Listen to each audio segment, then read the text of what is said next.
Good afternoon and welcome to Shift Encounter Ministries.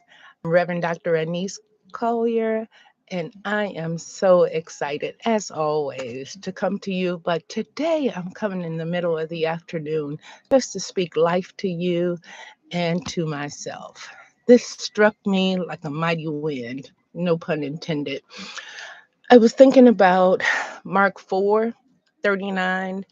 And actually, that passage that begins at the 35th verse, as Jesus was with the disciples in the bottom of the boat and he was sound asleep.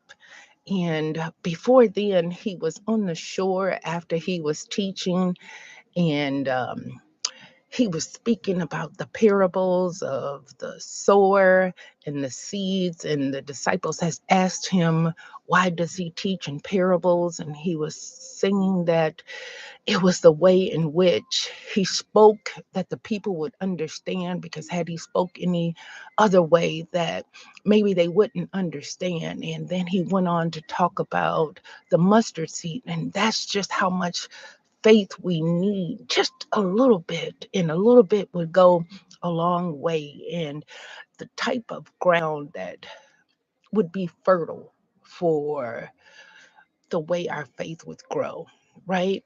And then he went on and he talked about the light. And if you have a light, would you put it actually under a basket?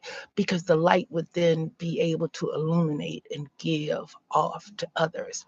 But what struck me about Matthew or Mark 4 was that he got in the boat and he told the disciples, let us, that's all of them, go over to the other side. And when they got in the boat, things were calm.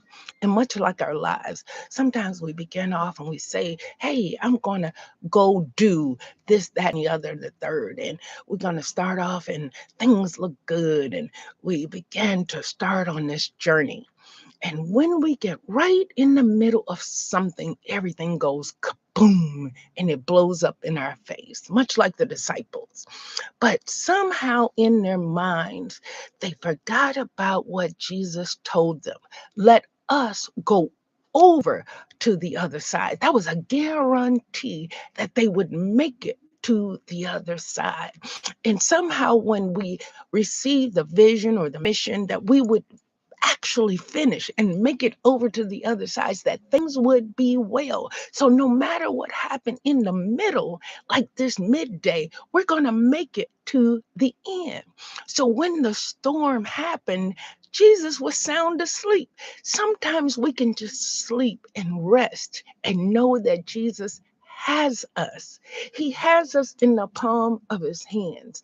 And if Jesus is at the helm of and at the steering wheel of our lives, so he has us at the front and at the back, on top and underneath, and watching over us, we're going to make it to the other side.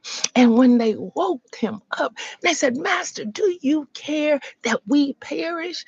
Absolutely. So he got up. And the first thing he did was not address them, but he addressed the storm. And that's what he does in our lives. He addresses what troubling us, because he cares just that much about us. He loves us so unconditionally, so that he blesses and he touches those things that trouble in our lives. So he spoke to the winds and the waves. He said, hey, leave them alone. They are mine. They are my anointed. I find favor in them. Leave them alone. Winds, stop blowing. Sea, stop rolling. Calm yourselves. Peace, be still. And that's what happens in our lives. So I wanted to encourage you, as well as myself, that this right here is a shift. Speak life, honor truth, invite the Holy Spirit into your life. Focus your faith on the man that can still the waters, stop the wind, stop the storm in your life with of that little bit of faith, that mustard seed faith. Oh my goodness, that mustard seed faith that tells your storm to stop, and you'll make it over to the other side with just that experience. Read it for yourselves. I didn't write it, I just read it. Mark 4:39. Peace, be still. My peace I give to you. It's a gift, and you will make it over to the other side. That's the joy of Jesus. Be blessed. And remember, I'll see you on Thursday night for Bible study. Like, share this page, subscribe, and hit that notification button. Shift Encounter Ministries. I'm Reverend Dr. Anese Collier, and I'll see you real soon.